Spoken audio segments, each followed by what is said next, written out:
Kawartha. Thank you, Mr. Speaker. Imagine driving the streets searching desperately for your child. Imagine waiting for a call late in the night telling you that your son or daughter has been found dead. It's a pain many of us cannot imagine. A couple of weeks ago, I hosted a very informal roundtable in my riding of Peterborough-Kawartha, listening to parents who have a child struggling with addiction or have lost a child to addiction. These are some of the quotes that deeply resonated with me. "Stop assuming I'm a bad mom. No one told me what to do. I was waiting to be told how to fix it, but it's not about fixing them." Mr. Speaker, I chose to run for politics to bring better awareness and treatment for mental illness and addiction. The reality is, recovery centres are desperately needed, especially in my riding of Peterborough-Kawartha.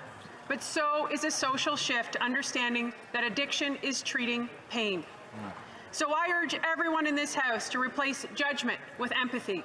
And I urge the government to hold true to their election commitment and invest the $4.5 billion they promised for the Canada Mental Health Transfer. The pandemic has threatened the long-term health and mental health of Canada's children and youth. Since the onset of the pandemic, healthcare organizations have seen a 2 to 3 time increase in children's hospital admissions related to self-harm, anxiety, eating disorders, and substance abuse. Currently, Canada ranks 30th out of 38 wealthy countries with respect to the health and well-being of children and youth.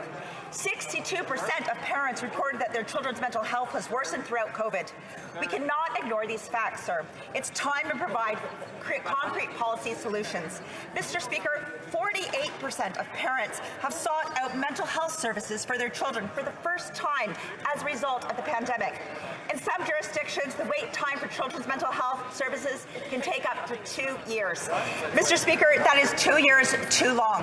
Budget 2022 fails to address the gaps in services for children and youth mental health. Mr. Speaker, this is an investment that we cannot afford to miss. For many, the effects of the pandemic will last a lifetime, but that doesn't mean we cannot help now. Our children and youth need us. Thank you, Mr. Speaker.